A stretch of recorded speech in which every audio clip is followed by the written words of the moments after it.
आइए हम प्रार्थना करेंगे और प्रभु के दास के लिए भी प्रार्थना करेंगे। हमारे स्पिरिचुअल फादर जी का भी जन्मदिन था, उन्हें भी हम प्रार्थना में याद रखेंगे ताकि परमेश्वर और बड़े बड़े काम करे, उनके द्वारा बहुत सारे लोग छुड़ाए जाएं।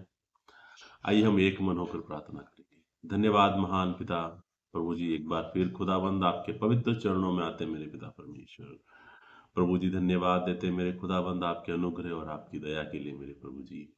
प्रभु जी आज हम सब लोग इकट्ठा होकर पिता परमेश्वर आपके दास पिता परमेश्वर प्रेरित अंकुर नोला जी के लिए प्रार्थना करते मेरे खुदाबंद। प्रभु जिस तरह आप उन्हें इस्तेमाल कर रहे हैं मेरे पिता परमेश्वर, और अधिक इस्तेमाल करें मेरे पिता परमेश्वर। सुरक्षा प्रदान करें मेरे पिता परमेश्वर, अपने अनुग्रह में रखें मेरे प्रभु जी। अपने हाथों में उन्हें सुरक्षित बनाए रखें मेरे पिता, और उनकी सेवकाई को ब्लेस करें और बढ़ाए मेरे पिता परमेश्वर, ताकि और अधिक रूहें प्रभु जी उनके द्वारा बचाई जा सके मेरे प्रभु जी। धन्यवाद देते मेरे पिता परमेश्वर, आज का वचन बोलने वाला मैं नहीं परंतु पवित्र आत्मा हो मेरे खुदा। ये वचन हमारे हृदय में जाए, हमारे मनों में जाए, 100 गुना और 1000 गुना फल लेकर आए। यीशु मसीह के नाम से मांगते हैं, आमीन। ओके, तो अब हम एक वचन में जाएंगे। उसके बाद अब से जो भी हमारी टीचिंग आएगी हर संडे की, वो पार्ट में डिवाइड होगी ना। 1 पार्ट, 2 पार्ट, 3 पार्ट, जितने पार्ट परमेश्वर हमें अनुग्रह करता है या मुझे आज्ञा करता है, मुझे समझाता है, उसके अकॉर्डिंग हम डिवाइड करेंगे। ये जो टीचिंग है आज जो हम शुरू कर रहे हैं, ये 3 पार्ट में डिवाइड है, ठीक है। इसका पहला पार्ट हम आज समझेंगे और अगले संडे जब आएगा तो उसका दूसरा पार्ट समझेंगे, और उसके तीसरे संडे इसका अंतिम पार्ट मतलब तीसरा पार्ट हम समझेंगे। 3 भाग में डिवाइडेड है, ठीक है। और आगे जैसे भी और टीचिंग आएगी वो भी कुछ पार्ट्स में डिवाइड हो सकता है, कुछ 10 पार्ट में हो, कुछ 5 पार्ट में हो, जैसे परमेश्वर समझा है उस हिसाब से हम आगे चलेंगे, ठीक है। एक दिन में नहीं, क्योंकि परमेश्वर बहुत लंबे लंबे तरीके से मुझे समझा रहा है, तो एक ही दिन में समझा पाना मेरे लिए मुश्किल है, क्योंकि 45 मिनट में 35 मिनट में पूरी टीचिंग टीचिंग समझा पाना मुश्किल है। तो उस भाग को फिर हम क्या करेंगे, डिवाइड कर रहे हैं, ठीक है। ओके, तो हम एक वचन पढ़ेंगे, भजन संहिता 139, भजन संहिता 139, भजन संहिता 139 का 14 पढ़ दे कोई, मोना पढ़ देगी। मैं तेरा धन्यवाद करूंगा, हम्म इसलिए कि मैं भयानक और अद्भुत रीति से रचा गया हूँ। तेरे काम तो आश्चर्य के हैं और मैं इसे भली भांति जानता हूँ। ओके, परमेश्वर इस वचन के पढ़े जाने से आपको आशीष दे। तो यहाँ भजनकार कहता है कि मैं तेरा धन्यवाद करूंगा क्योंकि मैं भयानक रीति से रचा गया हूँ। और वो परमेश्वर के कामों को जानता है और परमेश्वर का धन्यवाद करता है। एक बात आज हम समझने की कोशिश करेंगे कि हम जो बनना चाहते हैं उस पर ध्यान देंगे, ठीक है। आज का संदेश यही है। क्या आप अपनी कहानी का एक मजबूत अंत करना चाहते हैं, या फिर ऐसे ही अंत कर देना चाहते हैं कि ठीक है, हो गया खत्म। आप अपनी कहानी को किस मोड़ पर ले जाना चाहते हैं, ये आप पर निर्भर करता है। सुकरात एक महान दार्शनिक हुए, वो कहते हैं बदलाव का रहस्य यह है कि आदमी अपनी सारी एनर्जी को पुराने से लड़ने में नहीं लगाए, बल्कि नया बनने में लगा दे। आप समझ रहे? हम हमारी सारी एनर्जी को, जो भी एनर्जी हमारे अंदर है, क्या हम पुरानी बातों को कोसने में, उनसे लड़ने में, उनको याद करने में, उन तकलीफों को याद करने में लगा रहे हैं, या वही एनर्जी हम अपने आप को नया बनाने में लगा रहे हैं? तो बदलाव का सिद्धांत यही कहता है, अपनी सारी एनर्जी उस तरफ लगा दो जिस तरफ आपको जाना है और जो आपको बनना है। मेरे आत्मिक पिता कहते हैं कि भाई, आप क्या हो उसके बारे में बात मत करो, पर आप क्या बनना चाहते हो उसके बारे में बात करो। हो सकता है आप में से बहुत सारे लोग बीमार हों, गरीब हों, समस्याओं से गुजर रहे हों, तकलीफों से गुजर रहे हों, लेकिन बदलाव का सिद्धांत यह कहता है कि हम क्या है उस बात पर जिक्र नहीं करना चाहिए, उस बात पर डिस्कस नहीं करना चाहिए, उस बात पर अपनी एनर्जी नहीं देनी चाहिए, बल्कि हमें उस बात पर एनर्जी लगानी चाहिए, उस बात पर बातें करनी चाहिए, डिस्कस करना चाहिए, जो हम बनना चाहते हैं, जो हम प्राप्त करना चाहते हैं। तो मैं इस बात को ऐसे कहता हूं, क्या आप नया बन रहे हैं या पुराने से लड़ रहे हैं? आप समझ रहे हैं? मैंने पहले भी कहा था 2026 में हम इसी रीति से आगे बढ़ेंगे। आप क्या नया बन रहे हैं या उसी पुराने के साथ लड़ रहे हैं? ये आपको निर्धारित करना है, आपको डिसाइड करना है कि आपको क्या बनना है और कैसे बनना है। अगर आप पुराने से लड़ते रहे तो फिर आप नया नहीं बन पाएंगे, लेकिन परमेश्वर आपको नया बनने के लिए बुलाता है। अपनी एनर्जी, अपनी ताकत, अपनी सोच, अपनी बातें, मैंने पिछली बार भी समझाया, हम अपने आप को उन्हीं बातों से घेर लें जो हम बनना चाह रहे हैं, जो हम होना चाह रहे हैं। एक कहानी मुझे याद आ रही है। एक बार एक दादा अपने दो पोतों को एक कहानी सुना रहे होते हैं, और वो उन्हें कहानी सुनाते हैं कि दो भेड़िए होते हैं बेटा, और व्यक्ति अपने जीवन में, पूरे जीवन में, चाहे वो आदमी हो, चाहे वो बच्चा हो, चाहे वो बुढ़ा हो, चाहे वो स्त्री हो, चाहे वो पुरुष हो, इन्हीं दो भेड़ियों के साथ संघर्ष करता रहता है। और उनमें से एक अच्छा भेड़िया होता है और एक बुरा भेड़िया होता है, और दोनों में से एक ही अंत में जीतता है। तो उनका जो पोता होता है वो बड़ा एक्साइटेड होता है, उनको बीच में रोका था, दादाजी रुको रुको। बोले क्या हुआ? मुझे ये बताओ कि जीतेगा कौन? और दादाजी बड़े ही मुस्कुराकर जवाब देते हैं कि बड़ा अच्छा सवाल है तुम्हारा, लेकिन इसका जो जवाब है वो ये है कि जीतेगा वही जिसे तुम खाना खिलाओगे। है ना?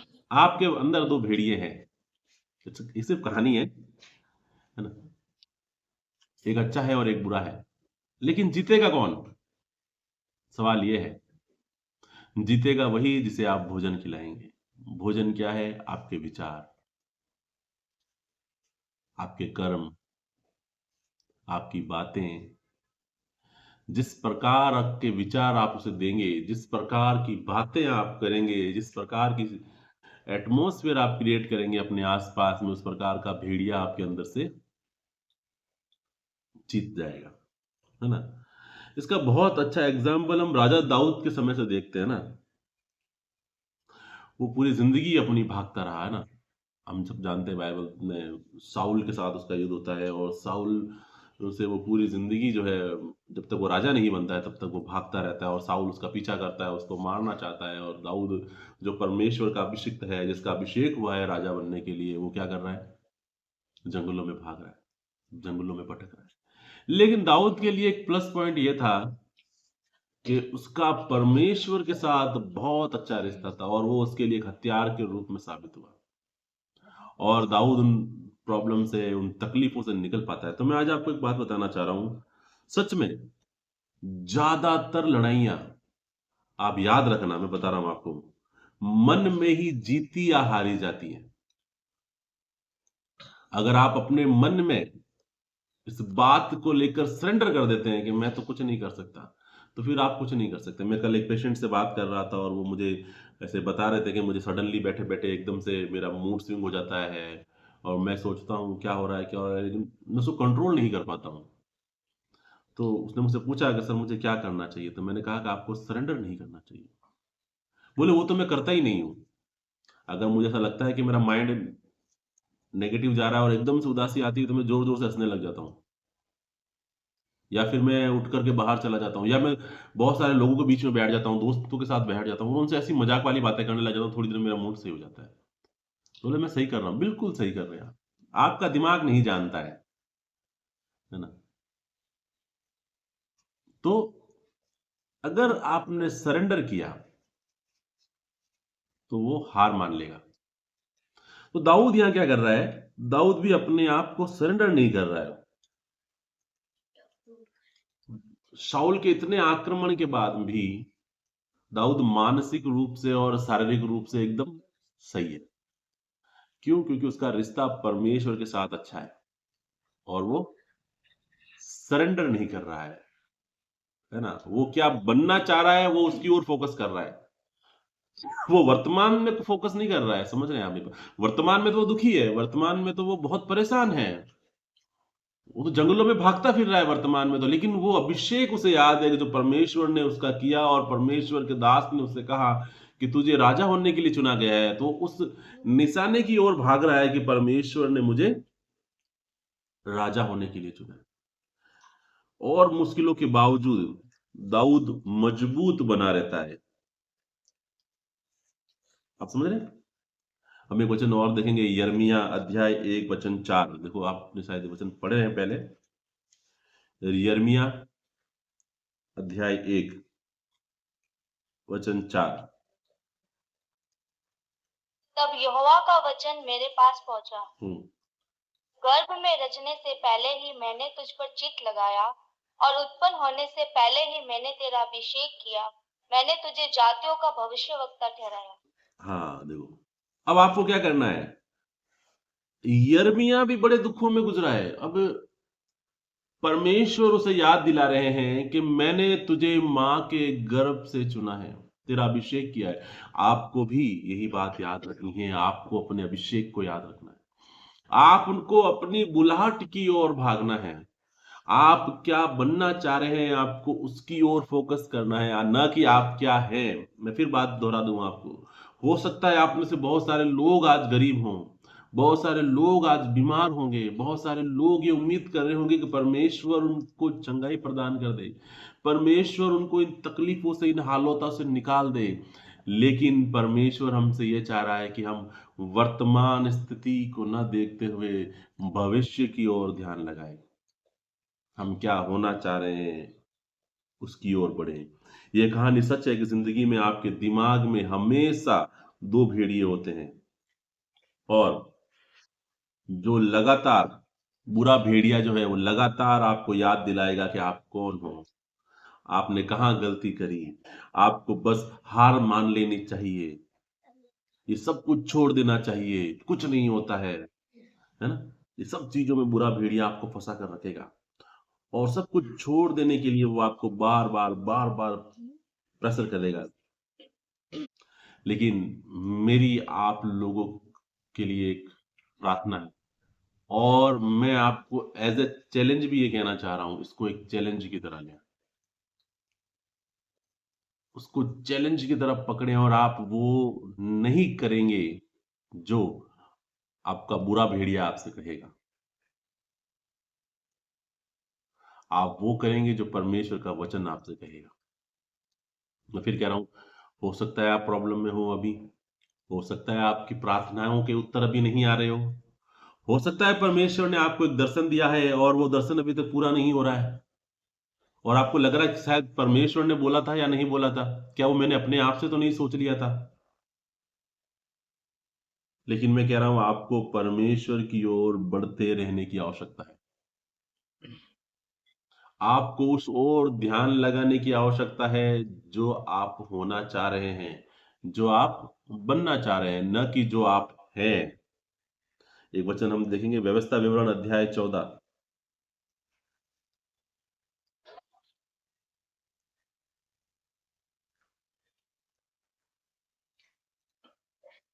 दो पढ़ेंगे। क्योंकि तू अपने परमेश्वर यहोवा के लिए एक पवित्र समाज है, और यहोवा ने तुझको पृथ्वी भर के समस्त देशों के लोगों में अपनी निज संपत्ति होने के लिए चुन लिया है। हाँ, देखो परमेश्वर का वचन क्या कह रहा है आपसे। परमेश्वर का वचन कह रहा है कि तुम उसका पवित्र समाज हो, और परमेश्वर ने आपको दुनिया भर में से आपको चुना है। आप कितने सौभाग्यशाली हैं कि परमेश्वर ने आपको चुना है, वो परमेश्वर आपके पास आया है। मैं कल परमेश्वर से प्रार्थना कर रहा था, शायद परसों की बात होगी, और मैं बड़ा ऐसा सोचा था, परमेश्वर अकेलेपन से गुजरना पड़ता है बहुत सारे, लेकिन परमेश्वर ने मुझे कहा, अकेलापन रहना वो स्थान नहीं है जहां आप अकेले हो, लेकिन वो स्थान है जहां परमेश्वर आपको ढूंढने आता है। आप समझ रहे हैं, आप अकेले हैं तो आप अकेले नहीं है, परमेश्वर आपको एकांत में लेकर जाता है, और आपको अकेले में ले जाकर फिर वो आपसे बात करता है। क्योंकि हम फोन के साथ में, हम टीवी के साथ में, हम संसार के साथ में परमेश्वर की बातें नहीं सुन सकते। या तो हम टीवी की सुन सकते हैं, या फिर हम परमेश्वर की सुन सकते हैं। इसलिए परमेश्वर हमें संसार से अलग करता है ताकि हम परमेश्वर की सुन सकें।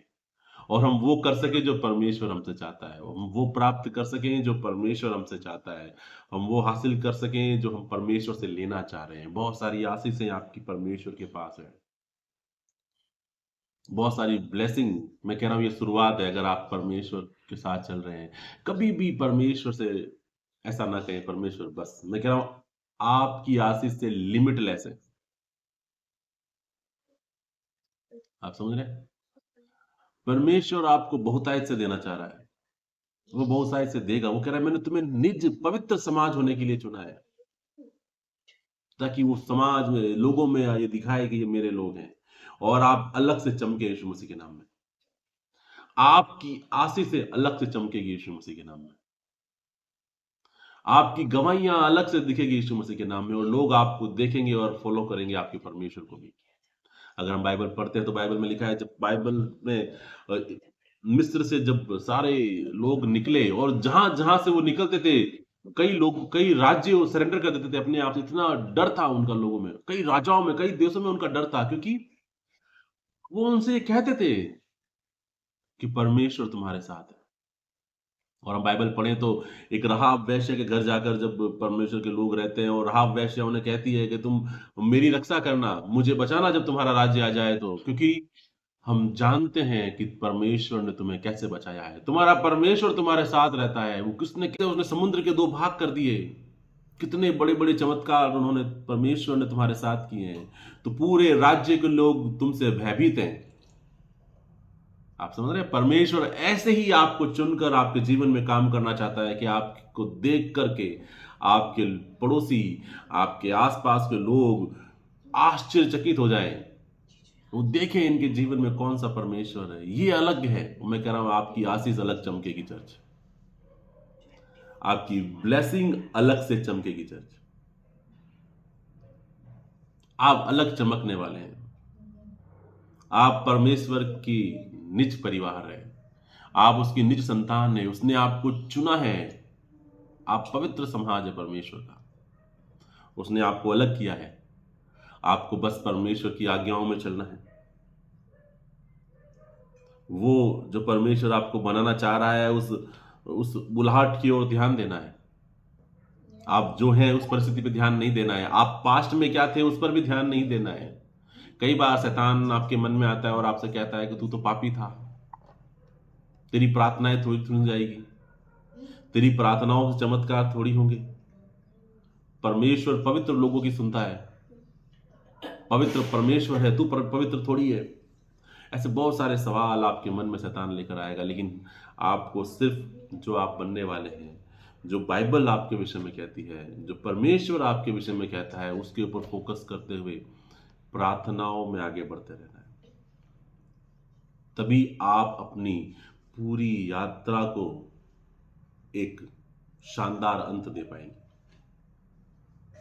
है ना? प्रभु का वचन कहता है अंत में तेरी आशा पूरी होगी। अगर आप ये चाहते हैं कि परमेश्वर आपकी आशाओं को पूरा करे और आपकी कहानी एक विजेता के रूप में लिखी जाए, आपको एक विजेता के रूप में देखा जाए, तो आपको अपने आप को विजेता मानना पड़ेगा। मैं फिर कहना चाह रहा हूं, प्रभु के दास हैं, वो कहते हैं कि आप विक्टिम बनने के लिए नहीं आए हैं। परमेश्वर ने आपको विक्टर बनने के लिए चुना है। आपको दोषी बनने के लिए परमेश्वर ने नहीं चुना है, वो आपको विजेता बनने के लिए चुनता है। आप विजेता हैं यीशु मसीह के नाम में। परमेश्वर ने आपको विजेता होने के लिए चुना है।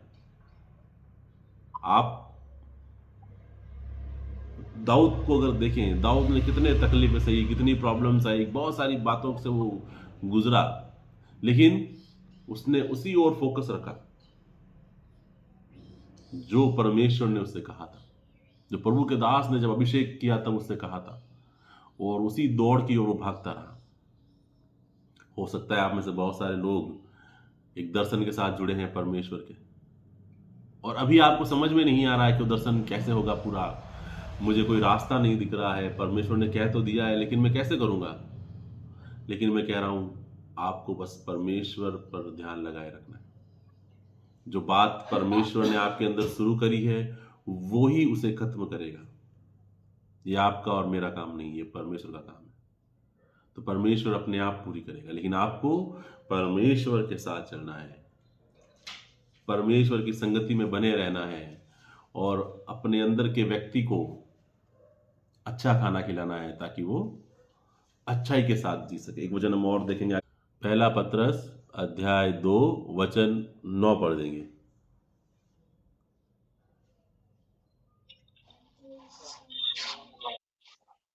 पर तुम एक चुना हुआ वंश और राज पदाधिकारी, याजकों का समाज और पवित्र लोग और परमेश्वर की निज प्रजा हो, इसलिए कि जिसने तुम्हें अंधकार में से अपनी अद्भुत ज्योति में बुलाया है, उसके गुण प्रकट हो। हाँ, ठीक है, वही बात, परमेश्वर ने आपको चुना है, आप राज पदाधिकारी हैं, आप परमेश्वर का निज समाज है ना। और परमेश्वर ने आपको इसलिए बुलाया ताकि परमेश्वर के गुण प्रकट हो। ठीक है, परमेश्वर प्रकट हो आपके द्वारा, इसलिए परमेश्वर ने आपको बुलाया है। तो हमें परमेश्वर के बुलाए जाने को याद रखना है। आप वर्तमान में क्या है, मैं फिर से कह रहा हूं, आप पास्ट में क्या थे उससे कोई मतलब नहीं है। ठीक है, पास्ट में क्या थे, आप प्रेजेंट में क्या है उससे कोई मायने नहीं करता है, लेकिन आप क्या बनना चाह रहे हैं, परमेश्वर किस और आपको बुलाता है, हमें उस पर ध्यान देना होगा, हमें उस पर ध्यान करते हुए आगे बढ़ना पड़ेगा। और मैंने पिछली बार भी समझाया था, ये कैसे होगा, अपने आप को परमेश्वर के वचन से घेर लें, अपने आसपास अपने चारों तरफ वही प्रकार का एटमॉस्फेयर रखें, वही बातें करें जो आप होना चाह रहे हैं, ऐसे लोगों से ही मिलें, ऐसे वचन बाइबल से पढ़ें, इसी प्रकार से प्रार्थनाएं करें, परमेश्वर के साथ संगति करें और विश्वास के कदम बढ़ाएं।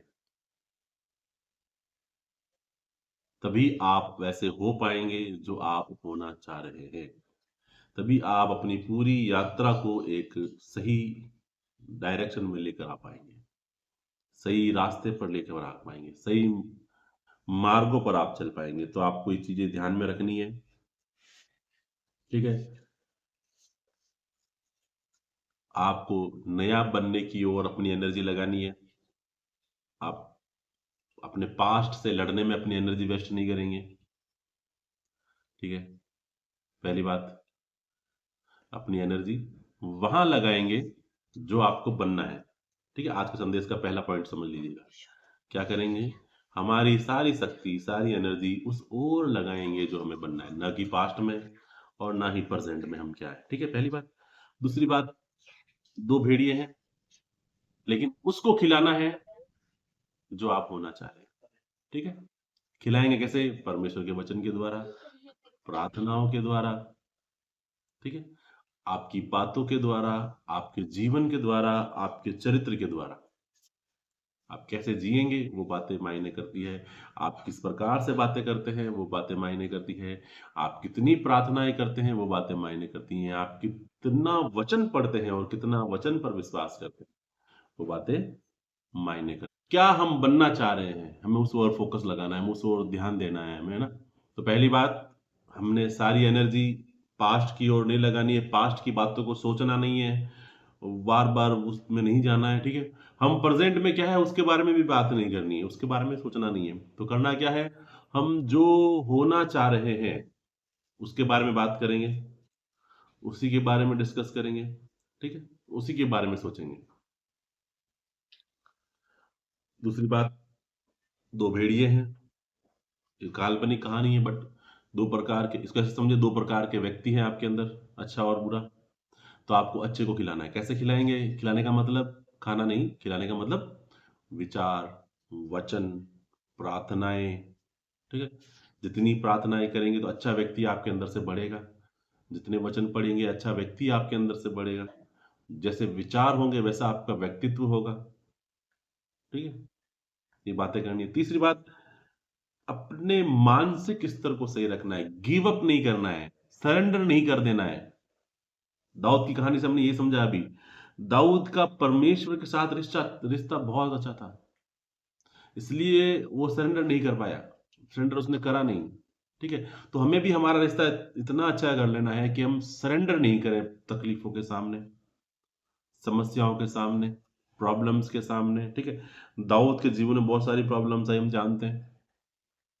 मानसिक रूप से, शारीरिक रूप से वो प्रताड़ित हुआ, दुख उसने उठाए, लेकिन फिर भी वो परमेश्वर के बताए हुए दर्शन को, उस आशीष को प्राप्त करने में सफल हुआ, क्योंकि उसने हार नहीं मानी।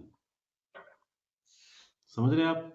अगर आप हार मान जाएंगे तो फिर नहीं होगा, है ना? क्योंकि परमेश्वर का वचन कह रहा है आप परमेश्वर के चुने हुए निज लोग हैं, निज प्रजा है उसकी। जब परमेश्वर ने आपको चुना है तो फिर आपको हार मानने की आवश्यकता नहीं है, ठीक है।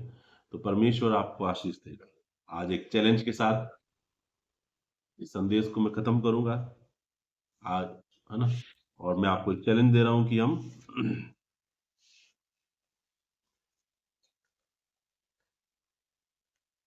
तो आप अच्छे व्यक्ति के साथ रिश्ता बनाएंगे, है ना। ये आपके लिए चैलेंज है।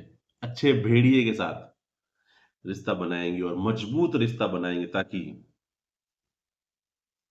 अपने अच्छे हिस्से को बढ़ा सके, ठीक है। आई होप, मैं विश्वास करता हूं आपको तीनों बातें समझ में आई होगी, ठीक है। हम एनर्जी नहीं देंगे ना पास्ट को ना प्रेजेंट को, किसको देंगे? जो हम बनना चाह रहे हैं, ठीक है। पहली बात आई समझ में। दूसरी बात, हम उसको खाना खिलाएंगे, दो भेड़ियों में से जो अच्छा है। खाना क्या है? वचन, प्रार्थना, अच्छी बातें और वैसी संगति, ठीक है।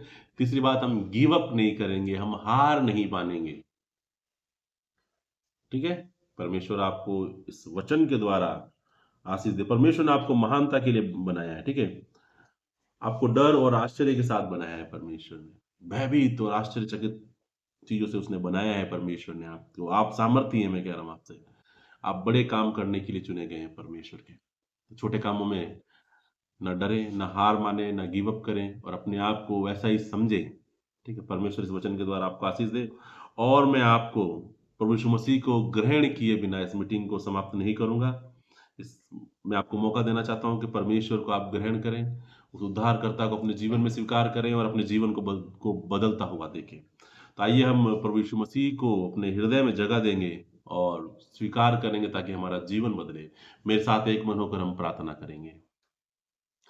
धन्यवाद महान अनुग्रहकारी सामर्थी मेरे पिता परमेश्वर। प्रभु जी, धन्यवाद देते मेरे खुदावन सुंदर समय के लिए। मेरे पिता परमेश्वर, मैं विश्वास करता हूँ यीशु मसीह आपका पुत्र है। यीशु मसीह मेरे लिए, मेरे पापों के लिए मारा गया, गाड़ा गया और 3 दिन बाद मुर्दों में से जी उठा। मैंने जो भी पाप जाने अनजाने में किए हैं, मैं मानता हूँ। मैं यीशु मसीह को आज से अपना उद्धार करता, अपना मुक्तिदाता ग्रहण करता हूँ। यीशु मसीह, मेरे शरीर और मेरे जीवन पर आप अधिकार करो, मेरे जीवन को आप बदल दो। मैं आज अपने जीवन को आपके हाथों में सौंपता हूँ। धन्यवाद देता हूँ मेरे पिता परमेश्वर। प्रार्थना यीशु मसीह के नाम से मांगते हैं, आमीन।